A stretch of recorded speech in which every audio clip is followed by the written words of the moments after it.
Monsieur le recteur, je vous remercie. Il s'agit donc d'une question de crédibilité. Je commencerai là-dessus et nous terminerons là-dessus.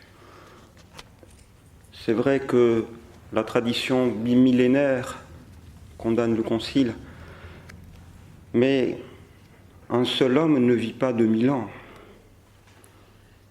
Et 50 ans de concile, cela commence à peser déjà lourd dans la balance d'une vie humaine. Et la critique a de plus en plus de mal à passer au fur et à mesure que s'enracine, que se fait sentir davantage le poids de ce concile, le poids de la durée. Pourquoi ce titre « J'accuse le concile » ? C'est la question que Monseigneur Lefebvre se posait déjà et que nous nous posons toujours. La question qui revient sans cesse. En d'autres termes, comment pouvons-nous conclure que l'enseignement de Vatican II n'oblige pas en conscience ? On peut penser que cette question est difficile et délicate, et elle l'est, dans la mesure où la réponse qu'elle appelle entraîne bien des conséquences d'ordre pratique. En particulier, évidemment, dans les rapports que nous entretenons avec les autorités romaines actuelles, que nous ne saurions, malgré tout, quand même, traiter purement et simplement comme des luthériens déloisis, évidemment. Ce point de vue se justifie à son niveau, qui est celui de la prudence. Mais un autre point de vue s'impose tout autant, et c'est justement le point de vue inverse, qui pour être inverse ne contredit pas nécessairement le premier. La question est difficile pour une autre raison, et dans la mesure où la réponse qu'elle appelle doit s'efforcer de rendre un compte aussi exact possible des conséquences d'ordre pratique qui ont déjà eu lieu, et qui précisément sont les conséquences désastreuses du concile, car ces conséquences-là, elles aussi sont indéniables, et nous ne devons pas les nier. Autrement dit, d'un bout à l'autre de cette problématique, nous restons confrontés à deux exigences d'ordre pratique, et qui sont celles de la réalité. Nous sommes bien obligés de constater. D'une part, même si nous accusons le concile, nous ne pouvons pas pour autant nier cette réalité qui est une réalité catholique et donc nécessaire du magistère de l'Église, divinement institué, lequel doit être normalement le gardien de notre foi. Et c'est précisément parce qu'il y a ce magistère laissé par Dieu que nous savons que nous avons la foi. Et c'est précisément, entre parenthèses, tout le drame du protestant de ne pas savoir qu'il a la foi, privé qu'il est de ce magistère et prisonnier de son libre examen. D'autre part, même si nous reconnaissons comme un principe intangible cette réalité catholique du magistère de l'Église, nous sommes bien obligés d'accuser le concile parce que nous sommes bien obligés de constater, une fois encore, cette situation anormale où, par exemple, ce n'est qu'un exemple, les représentants de la hiérarchie s'appuient sur les enseignements de Vatican II pour demander aux dirigeants politiques d'accorder le droit de cité le plus strict au schisme, à l'hérésie et à l'idolâtrie. Ces deux exigences semblent à première vue contradictoires et feraient donc apparemment la matière d'un dilemme. Je voudrais vous montrer ici comment une critique bien posée du Concile, c'est-à-dire une critique qui repose sur des présupposés théologiques fiables, suffisants, a pour résultat de sauvegarder ces deux exigences en échappant au dilemme. Le présupposé fondamental de cette critique a été énoncé par Monseigneur Lefebvre dans ce livre « J'accuse le Concile » en ces termes. Nous sommes fondés à affirmer, par des arguments tant de critique interne que de critique externe, que l'esprit qui a dominé au Concile est l'esprit du libéralisme et du modernisme. L'argument de critique externe équivaut à tous les témoignages autorisés qui sont indépendants du texte à critiquer. Et l'argument interne, quant à lui, équivaut en revanche à tous les indices qui se présentent dans ce texte. Cette distinction est tout à fait classique, elle est constamment couramment utilisée en exégèse et en histoire, et elle s'applique aussi en théologie, lorsqu'il s'agit d'évaluer la valeur des documents du magistère. Et d'ailleurs, nos interlocuteurs du Vatican y ont recouru, eux aussi bien que nous. Encore faut-il s'entendre sur la manière d'utiliser cette méthode.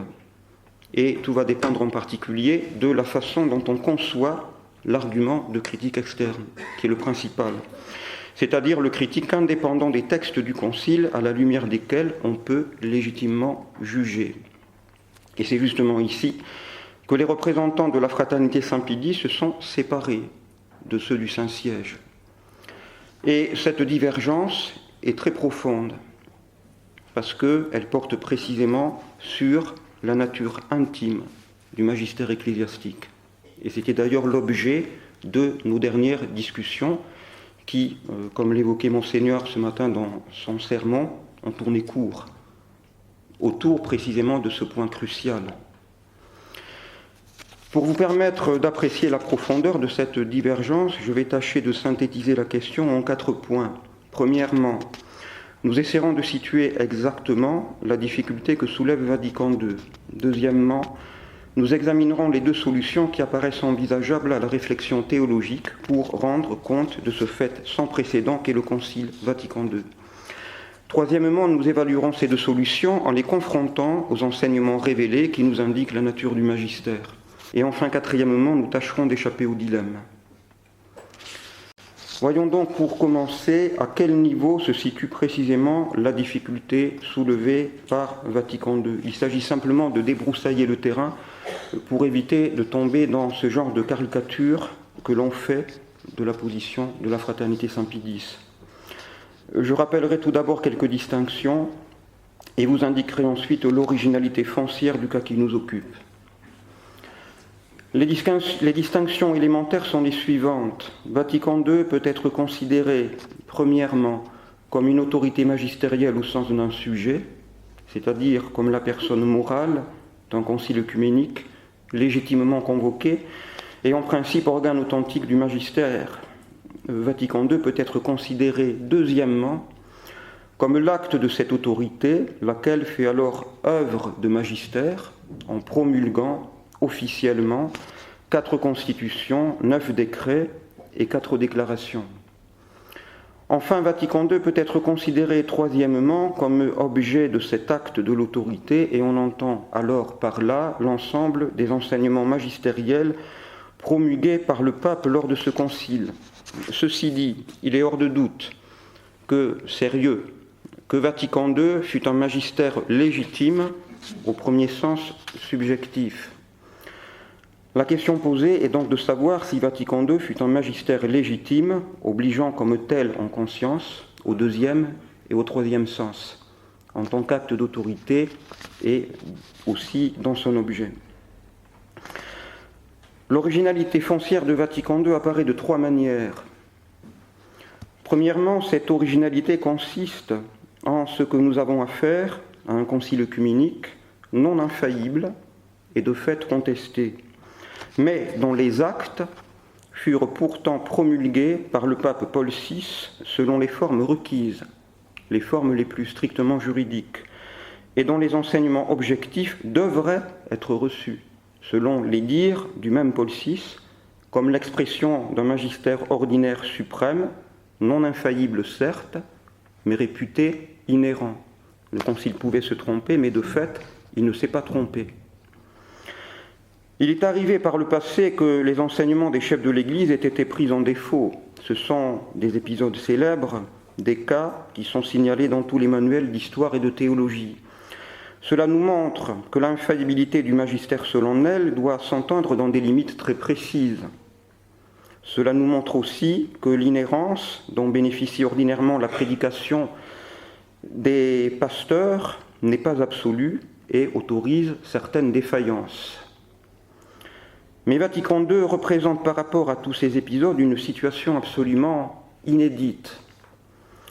Il y eut certes dans l'histoire des papes, dont les écrits de circonstance ont pu pécher par faiblesse ou par timidité, au point de mettre en danger la profession de la vraie foi et de favoriser la propagation de l'hérésie, Les cas de Libère ou celui d'Honorius sont suffisamment connus, mais jamais aucun des 20 conciles œcuméniques, usant de l'infaillibilité attachée au magistère solennel, n'a promulgué des enseignements douteux. Le seul précédent que l'on pourrait éventuellement évoquer serait celui du concile de Constance, réuni durant la première décennie du XVe siècle pour mettre un terme au grand schisme d'Occident. Certains cardinaux en profitèrent pour mettre en forme un décret, le décret Ex Sancta Synodus, qui renie explicitement la constitution divine de l'Église en présentant comme une doctrine de foi la fausse doctrine du conciliarisme, ancêtre de la moderne collégialité. Mais la publication de ce décret n'a jamais été avalisée par les papes. Et par la suite, les souverains pontifes ont même combattu, puis anathématisé cette hérésie du collégialisme. Les enseignements du XXIe Concile œcuménique ont au moins ceci de particulier, qu'ils ont tous été promulgués par le pape, à la différence de ce qui s'est passé lors du Concile de Constance, mais sans que celui-ci engageât le charisme de l'infaillibilité, à la différence de ce qui s'est passé lors des autres conciles œcuméniques. Donc c'est bien un concile inclassable, un concile sans précédent.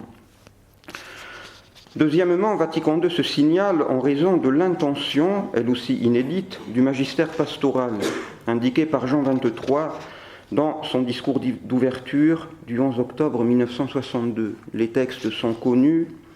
Jean XXIII explique que nous n'avons pas comme premier but de discuter de certains chapitres fondamentaux de la doctrine de l'Église et donc de répéter plus abondamment ce que les pères et les théologiens anciens et modernes ont déjà dit.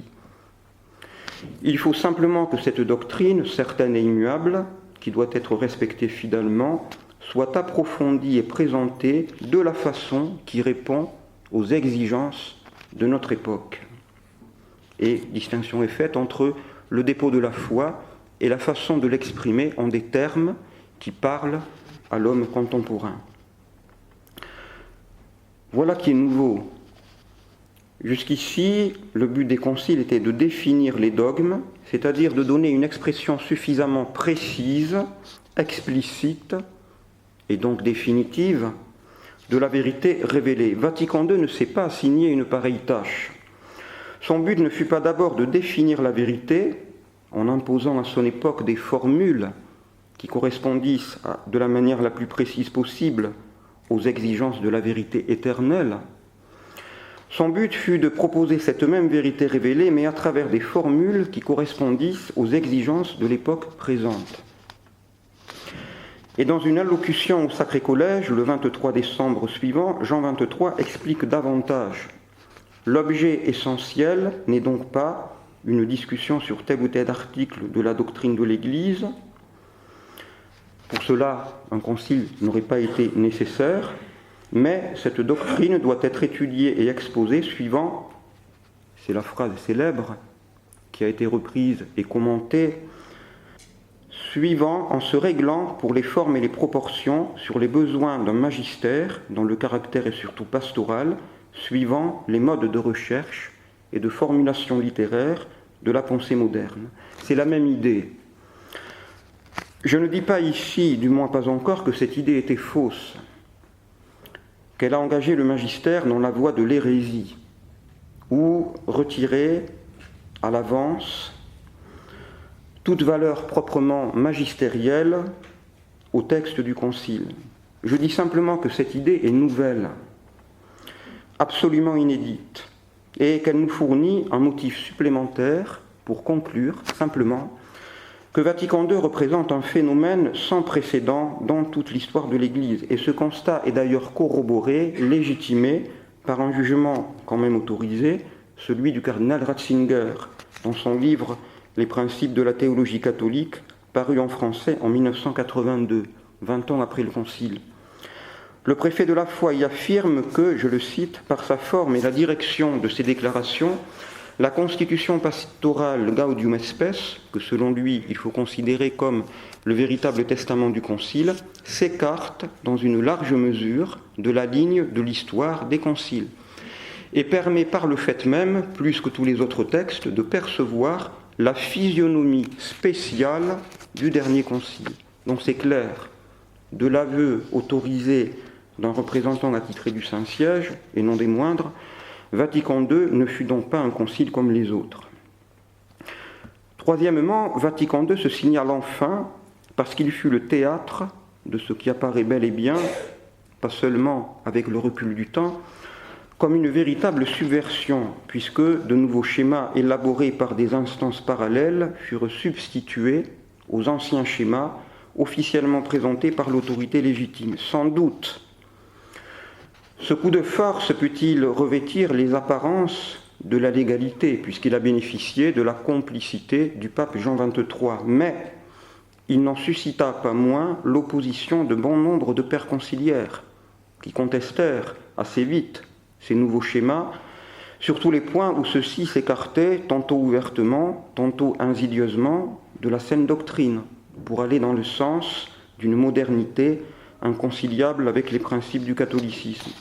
Cette opposition se cristallisera autour de la fameuse trilogie, maintes fois dénoncée par Monseigneur Lefebvre, la trilatérale, si l'on veut, de la collégialité, de la liberté religieuse et de l'œcuménisme. Et remarquons au passage que cette toute première contestation fut doctrinale, théologique, et que les 250 pères du Chétus se sentirent d'autant plus autorisés à élever leurs objections, elles remplissent des volumes entiers des Acta Synodalia, que les fameux schémas ne possédaient pas encore le poids d'une approbation pontificale. Et ce n'est pas un coup de baguette magique qui va transformer la citrouille en carrosse dorée et qui va faire de ce qui était théologiquement inacceptable quelque chose de magistériellement acceptable. Parce que l'Église n'est pas volontariste. La foi est une vertu de l'intelligence. Nous en reparlerons. Cette toute première attitude des pères et docteurs de la foi que sont les évêques a son importance, puisqu'elle se justifie en s'appuyant sur les anciens schémas et sur toute la tradition bimillénaire de l'Église. Et c'est donc déjà la lumière de la tradition qui juge le concile, et c'est donc déjà le recours au fameux critère de saint Vincent de Lérins qui permet de faire le discernement. Le procédé constamment repris par Monseigneur Lefebvre et la Fraternité Saint-Pie X ne sera donc pas nouveau. Il se fera simplement l'écho et le prolongement de la toute première sonnette d'alarme tirée par les pères du Chétus au moment du concile. Si nouveauté il y a, celle-ci est donc imputable à Vatican II pour les trois motifs que je viens de vous rappeler. Nouveauté d'un concile à vocation non infaillible, au sens indiqué par Paul VI. Nouveauté d'un concile à vocation pastorale, au sens indiqué par Jean XXIII. Nouveauté d'un concile détourné de son orientation initiale à cause de ce que l'on a appelé à juste titre la Révolution d'octobre. Dans son livre « J'accuse le concile », Monseigneur Lefebvre n'hésite pas à parler d'une conjuration préparée de longue date. Cette triple nouveauté nous indique elle aussi quelle est la question précisément posée. Notre critique ne porte pas sur le principe même du magistère, mais sur la valeur magistérielle d'un acte isolé et sans commune mesure avec tous les autres actes précédents du magistère, précisément celui du XXIe Concile œcuménique. Et la triple nouveauté de Vatican II représente en outre déjà un premier critère de discernement, non pas un argument proprement dit, mais un signe qui peut à lui seul éveiller déjà, sinon une certaine méfiance, au moins une certaine interrogation, et donc un doute légitime. Voyons à présent, ce sera l'objet de notre deuxième point, quelles sont les deux solutions qui s'avèrent possibles si l'on veut essayer de sortir de ce doute et se rendre compte de cette nouveauté.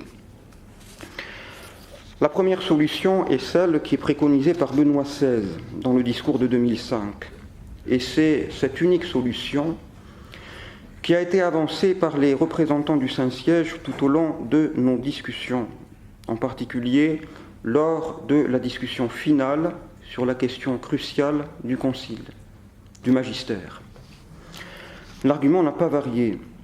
On nous a opposé constamment cette référence et qui était dans leur esprit une référence d'autorité, un argument d'autorité, cette référence au passage clé du discours de Benoît XVI. La crise de l'après-concile s'expliquerait du fait que, je cite, « deux herméneutiques contraires se sont trouvées opposées ». Le discours de 2005 dénonce ce qu'il appelle l'herméneutique de la discontinuité et de la rupture. Cela signifie que, par principe, les enseignements de Vatican II ne contredisent pas les enseignements du magistère antérieur, même si sur certains points où Vatican II a voulu faire de nouvelles explicitations inconnues jusqu'ici, la continuité n'est pas évidente. Ils ont reconnu que cette continuité pouvait ne pas être évidente, mais tout en maintenant qu'elle existait, et qu'en la cherchant, nous serions sûrs de la trouver. On doit donc en conclure que Vatican II a été un magistère légitime, obligeant comme tel, en conscience, au deuxième et au troisième sens. On ne saurait le contester en niant la continuité et en s'appuyant pour cela sur les enseignements du magistère antérieur, car la contradiction est réputée d'avance impossible. Et le point important de cette explication réside en ce que le critère de discernement à la lumière duquel nous devons juger la valeur intrinsèque des textes du Concile n'est autre que le magistère vivant du moment présent. Cette règle d'interprétation est donc, en 1965, la parole de clôture, celle que Paul VI prononce en imposant à l'univers catholique les textes du Concile. Et c'est aussi 40 ans plus tard la parole de Benoît XVI, qui présente Vatican II en continuité imperturbable avec toute la tradition de l'Église. Le magistère passé ne représente pas le magistère vivant. Là, au moins, c'était très clair. Il équivaut seulement à une source, à un donné purement objectif, réclamant comme tel l'interprétation autorisée du magistère actuel. On ne peut s'appuyer sur ce magistère passé pour contester la valeur magistérielle de Vatican II. Et c'est pourquoi on ne saurait admettre jusqu'au bout le principe catholique du magistère de l'Église, à moins de disculper le Concile. Parce que précisément le Concile est le magistère. Et le magistère tel qu'il existe concrètement pour nous, ici et maintenant, bien vivant, ne saurait être que le Concile.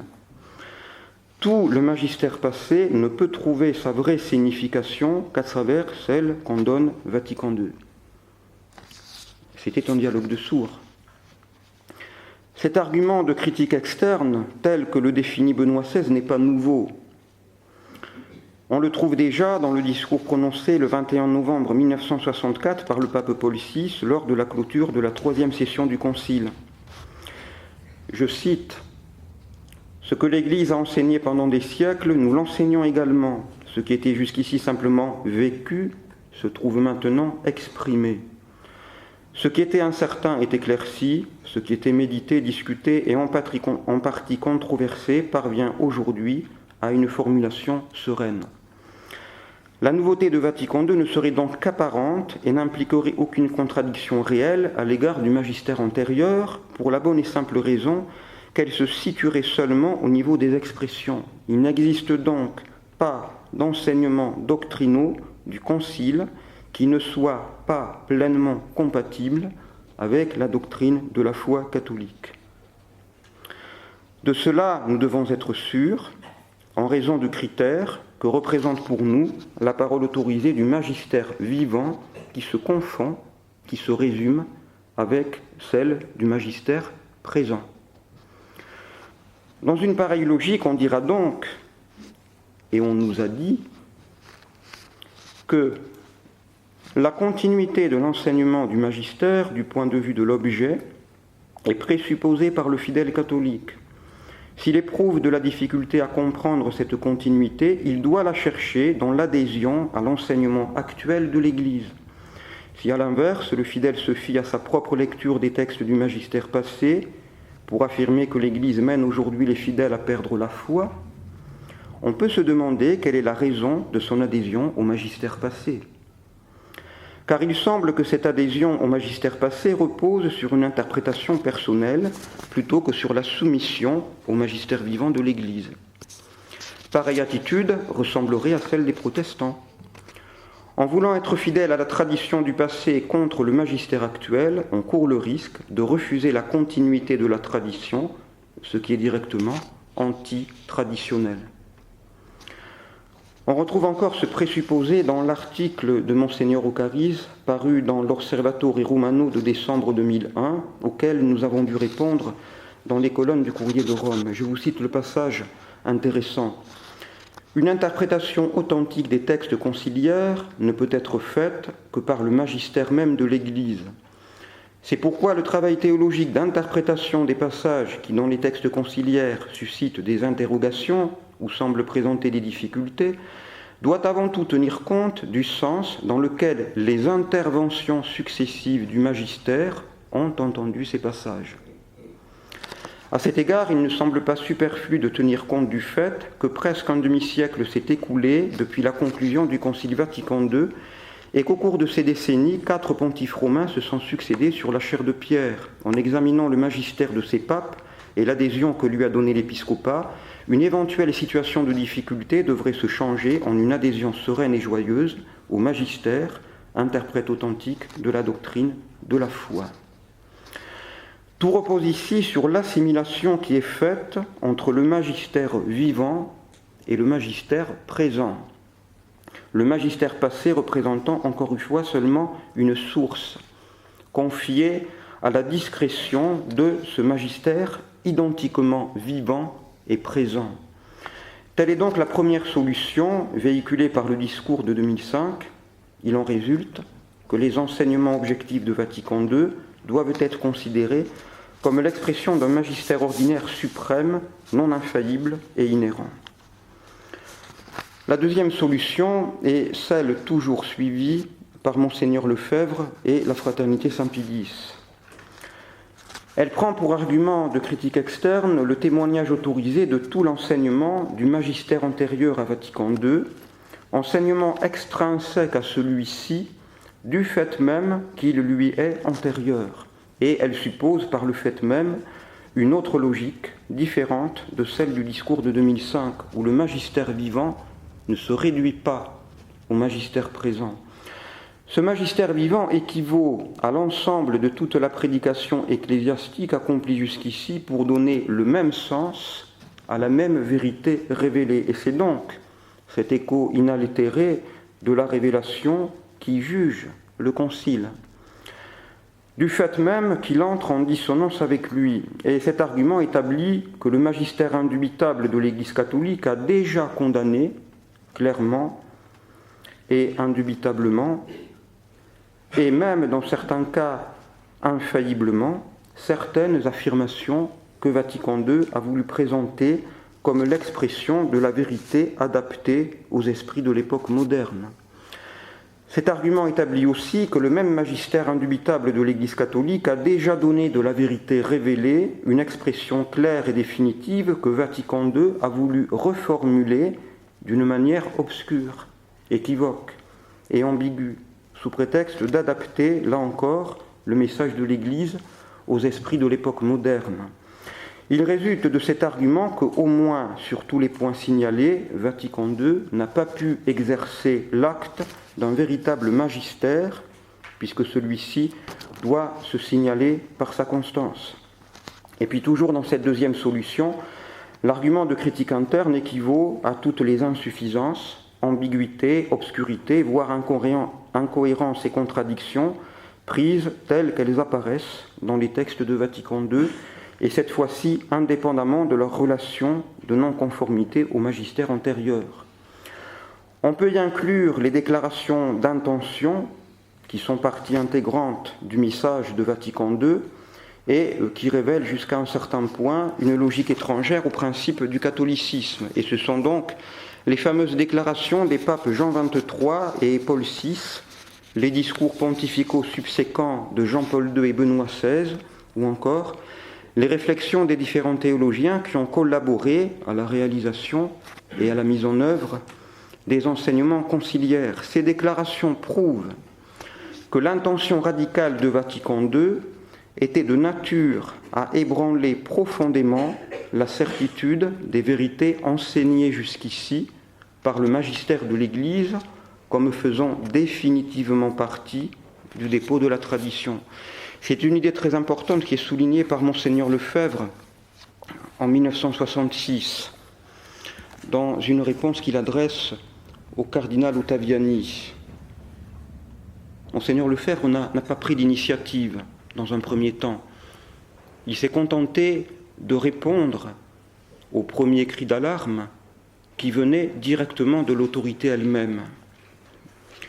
Et Monseigneur Lefebvre, donc, dans cette réponse au cardinal Ottaviani, souligne les résultats qui sont ceux de cette intention délétère et qui aboutissent à semer le doute. Le magistère catholique dénonce l'erreur du fait même qu'il impose la vérité et il finit par donner de cette vérité une expression définitive qui devra s'imposer comme telle à toutes les époques de l'histoire. A l'inverse, imprégné du principe de libéralisme, le nouveau magistère de Vatican II a renoncé à dénoncer l'erreur et par le fait même ne pouvait que relativiser ou affaiblir considérablement la profession de la vérité.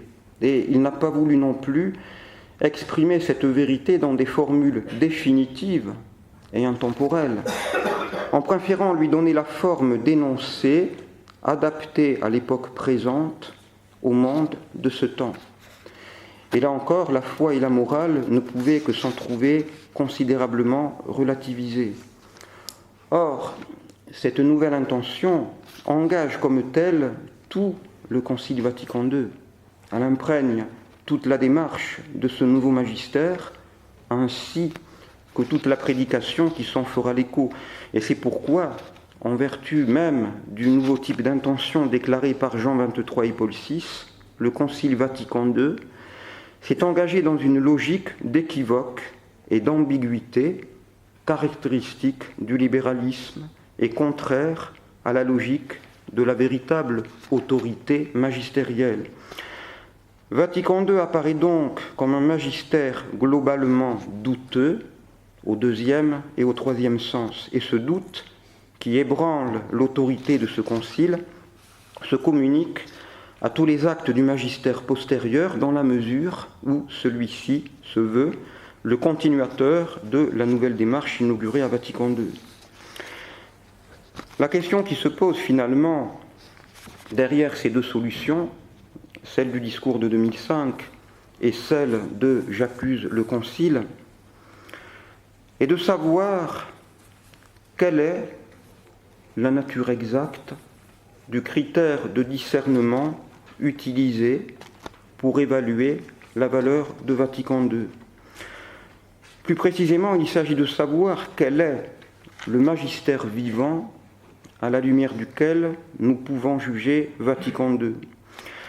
Ce magistère vivant équivaut-il à tout l'ensemble de la prédication ecclésiastique, homogène, constante et continue depuis les origines apostoliques, ou bien équivaut-il au seul exercice du magistère présent? Dans le premier cas, c'est la tradition qui juge le Concile, du fait même qu'elle ne peut pas se l'assimiler. Dans le deuxième, c'est le Concile qui se juge et qui se justifie à lui seul en se posant dans la continuité du fait même qu'il se revendique comme le seul magistère vivant possible. Et c'est le seul argument qu'on nous a opposé tout au long de ces discussions. Pour évaluer correctement ces deux solutions, il me semble utile, et ce sera l'objet de notre troisième point, de les confronter aux enseignements révélés qui nous indiquent la nature du magistère. La révélation nous enseigne que le Christ a établi et confié à ses apôtres une fonction de magistère afin de perpétuer ses propres enseignements. Et le point essentiel qui nous intéresse ici est absolument crucial parce qu'il découle d'un principe théologiquement nécessaire, ce qui veut dire que toute la démonstration qui va se baser dessus sera inattaquable. De par l'institution divine, ce magistère est une fonction vicaire, c'est-à-dire une fonction que les apôtres et leurs successeurs, que Saint Pierre et tous les papes, ne pourront exercer qu'au nom du Christ, durant tout le temps de l'absence du Christ. Or, le Christ n'est pas un simple mortel, une personne humaine comme les autres. Il est la personne divine, un vrai Dieu et un vrai homme à la fois. Et c'est pourquoi son magistère est un magistère théandrique, un magistère à la fois humain et divin. Ce magistère, parce qu'il est humain, s'exprime à travers des concepts et des énoncés proportionnés à l'intelligence de l'homme. Mais parce qu'il est divin, la vérité qu'il énonce n'est pas soumise au changement. C'est une unique vérité à laquelle ne succédera jamais aucune autre vérité. Ce magistère du Christ est donc immuable, comme tel mesuré par l'éternité de Dieu.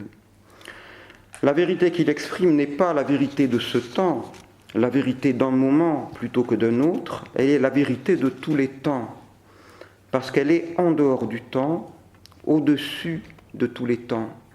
Et le magistère de l'Église, qui est essentiellement vicaire de celui du Christ, doit imiter et reproduire à sa mesure cette nature immuable et éternelle du magistère divin, et il le fait précisément lorsqu'il élabore des expressions définitives, des expressions que l'on ne peut plus changer, des expressions éternelles qui sont, je cite Saint Pie dans le sermon antimoderniste, adaptées à l'intelligence de tous les temps et de tous les hommes, même de ceux d'aujourd'hui. Le magistère ecclésiastique, règle prochaine de la vérité révélée, est de la sorte un magistère vivant, mais à l'image de la vie même de Dieu, du Christ, dont il est le vicaire. Il est donc comme le Christ de tous les temps, il est identiquement magistère vivant du présent et magistère vivant du passé parce qu'il est immuable et éternel, comme le magistère du Christ. Et cela est d'ailleurs l'un des aspects de sa catholicité, c'est-à-dire de son universalité. Et cela équivaut à la notion même de la tradition catholique. Par sa constance, la tradition reflète ou imite, à l'intérieur des limites du temps, l'éternité du magistère du Christ. Elle y participe selon la mesure de l'homme. Voilà pourquoi Monseigneur Lefebvre parlait avec une précision qui apparaît aujourd'hui tout à fait remarquable du magistère de toujours, non pas du magistère du passé, non pas du magistère antérieur à Vatican II, mais du magistère de toujours. C'est très précis. Cette expression est profonde car elle rend exactement compte à la fois de la nature essentiellement vicaire du magistère ecclésiastique, ministre de celui de Dieu, et en même temps de la conséquence qui en découle. Un magistère qui n'est que le vicaire et le ministre de celui de Dieu est un magistère constant. On l'appellera magistère de toujours pour indiquer à quel niveau il se situe. Non pas au niveau inférieur du temps, de ce temps, du temps présent, qui mesure l'enseignement de l'homme, mais au niveau supérieur de l'éternité qui mesure l'enseignement de Dieu. Et dans l'encyclique Qui Pluribus de 1878, le pape Pie IX manifeste cette constance du magistère catholique en indiquant sa racine profonde. Je le cite, « Puisque Saint Pierre parle par le pontife romain, vit toujours dans ses successeurs, exerce le jugement et présente la vérité de la foi à ceux qui cherchent, pour cette raison, les paroles divines doivent être reçues dans le même sens qu'a tenu et que tient cette chaire romaine du très bienheureux Pierre, qui, mère et maîtresse de toutes les églises, a toujours gardé intègre et inviolée la foi reçue de Christ. » Le dilemme qui voudrait opposer les deux solutions est donc faux. Il n'y a pas à choisir pour décider lequel du magistère présent ou du magistère passé représente le critère à la lumière duquel nous devons juger Vatican II. Parce que si l'on pose l'alternative de ce choix, en opposant le présent et le passé, on a déjà choisi. On adopte déjà une problématique faussée, une problématique étrangère au catholicisme, une problématique qui véhicule une notion hétérodoxe du magistère, parce que l'on ne conçoit plus ce magistère pour ce qu'il est, à l'image de celui de Christ, dont il est le vicaire. On ne le conçoit plus comme un magistère divin, on le conçoit comme un magistère humain. Si l'on se pose la question de savoir si le magistère vivant est celui des papes d'aujourd'hui plutôt que celui des papes d'hier, on a déjà répondu à la question, parce que l'on présuppose que le magistère vivant est celui d'un homme, ou celui d'un peuple d'hommes, d'un peuple de petits dieux. La problématique du discours de 2005 obéit à ce présupposé et rentre dans cette logique. Le Saint-Siège ne reconnaît que la continuité entre la tradition et Vatican II n'est pas toujours évidente, mais il ajoute que pour avoir cette évidence, il suffit de recourir au principe d'une bonne herméneutique. Ce principe qui aboutit à mettre en évidence la continuité est celui d'une réforme. Benoît XVI invoque en effet, je le cite, une herméneutique de la réforme, entendant par là une herméneutique du renouveau dans la continuité de l'unique sujet Église, sujet qui grandit dans le temps et qui se développe, restant cependant toujours le même, l'unique sujet du peuple de Dieu en marche. Voilà un passage qui nous a été constamment opposé. Cette continuité, parce qu'elle est celle du sujet Église, ne peut devenir évidente que si elle est manifestée par celui qui représente suffisamment ce sujet, tel qu'il existe dans le cours de sa marche, à l'instant précis de son développement. Ce représentant ne saurait être que le magistère de l'époque présente. Il ne se fait pas l'écho de l'unique vérité de Dieu, qui demeure éternellement. Il maintient et approfondit, je cite Benoît XVI, la véritable identité de l'Église, par-delà une apparente discontinuité. Le message change, mais le messager demeure le même. Le sujet prime l'objet. A l'inverse, la problématique traditionnelle, telle que nous la découvrons par exemple dans la Constitution Pastor Aeternus de Vatican I ou dans le sermon antimoderniste de Saint Pie X, présuppose que le magistère est le gardien et l'interprète de la parole révélée par Dieu. Il maintient et approfondit le véritable sens de l'unique vérité de Dieu, et la constance de cette vérité devient évidente parce qu'elle nous est manifestée par celui qui représente suffisamment cette vérité, telle qu'elle demeure à travers tous les temps. Ce représentant est la prédication ininterrompue du magistère ecclésiastique, prédication passée et présente à la fois, qui représente la vérité éternelle de Dieu, dans la mesure même où elle reste ininterrompue. Les messagers peuvent changer, parce qu'ils se succèdent au cours du temps, ils sont mortels, ou même parce qu'ils perçoivent et expriment de façon plus explicite le message, mais le message ne change pas dans sa substance. L'objet prime sur le sujet. Évidemment, entre ces deux problématiques, il ne saurait y avoir qu'un dialogue de sourds. Et ce fut celui que nous avons mené pendant 2 ans. Et ce dialogue de 2 ans fut un de plus, ni le premier, ni le dernier sans doute, depuis 50 ans de concile. En guise de conclusion, 2 points. Premier point, il est vraisemblable que cette logique du discours de 2005 obéit à des présupposés encore plus profonds. La grille de lecture qui cadrerait assez bien avec cette logique, comme d'ailleurs avec tous les discours pontificaux post-conciliaires, est finalement celle que nous donne l'encyclique Pascendi. La foi est une expérience, c'est-à-dire le fruit du sentiment devenu conscient. Cette expérience est une expérience collective, vécue à l'échelle de tout un peuple, peuple témoin, communauté pilote, Église sacrement, qui préfigure la réalisation parfaite des aspirations de la nature humaine. Le magistère est le porte-parole de cette communauté dont il traduit les intuitions en langage conceptuel pour pouvoir en assurer la sauvegarde et la communication, c'est-à-dire l'unité dans l'espace et dans le temps. C'est la thèse de Maurice Blondel. C'est aussi la pensée sous-jacente à ce propos du jeune théologien qui était encore dans les années 70, un certain Joseph Ratzinger. Je vous le cite. C'est un texte qui a été réédité tout récemment par les éditions Parole et Silence.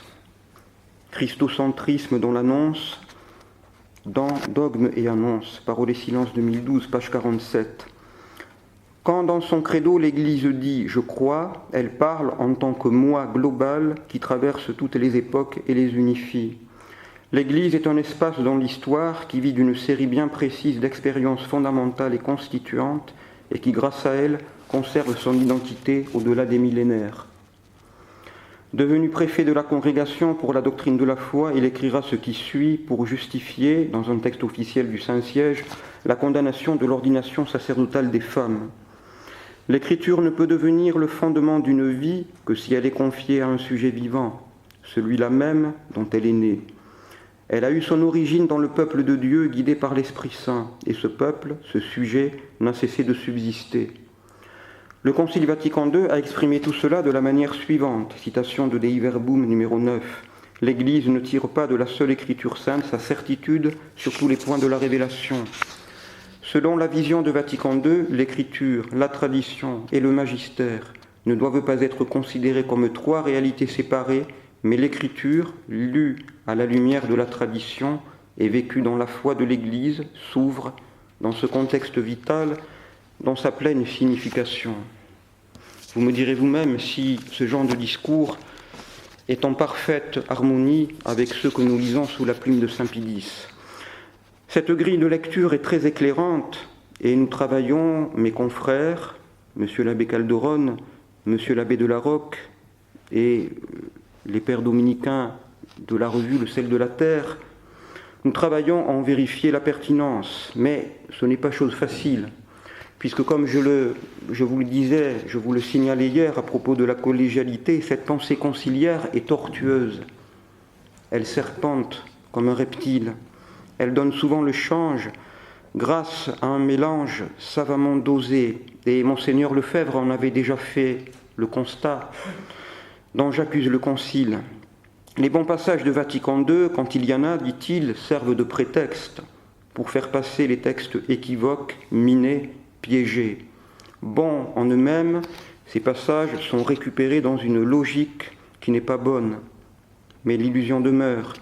Et le prétexte est tout trouvé du côté des conciliaires pour réfuter apparemment la critique que nous faisons. Alors que faire ? C'est le deuxième point. Monseigneur Lefebvre a toujours au moins tâché de montrer le défaut de la cuirasse qui n'est que trop évident. Il y a rupture, et c'est toute la tradition de l'Église qui suffit à le prouver. Résumons alors l'argument de la manière suivante. C'est encore un dilemme. Et c'est le dilemme que notre Seigneur utilise dans l'Évangile contre les pharisiens.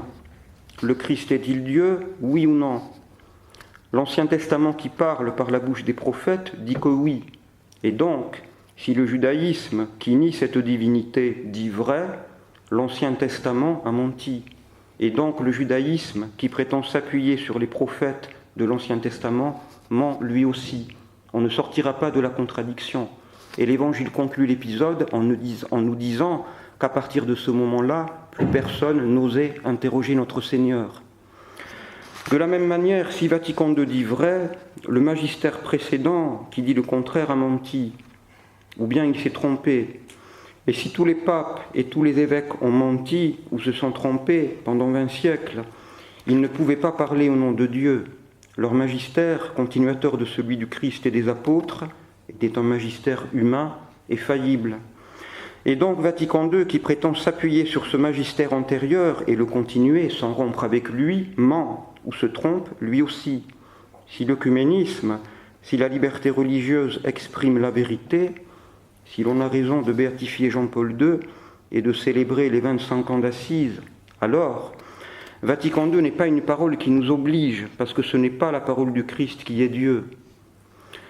En écoutant cette parole, ce n'est pas Dieu que nous écoutons, et en la refusant, ce n'est pas Dieu que nous refusons. D'autant moins que c'est une parole qui méprise 20 siècles de christianisme.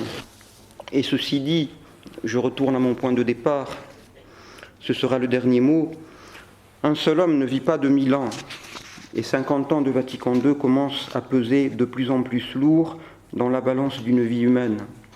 La critique du Concile porte sur les textes où l'erreur a réussi à s'infiltrer, mais l'erreur sera de toute façon jugée et condamnée, ne serait-ce qu'au moment du jugement dernier.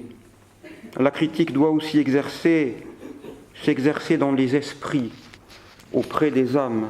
C'est une critique qui doit rester missionnaire pour ne pas devenir lettre morte. Monsieur le recteur, j'en ai terminé.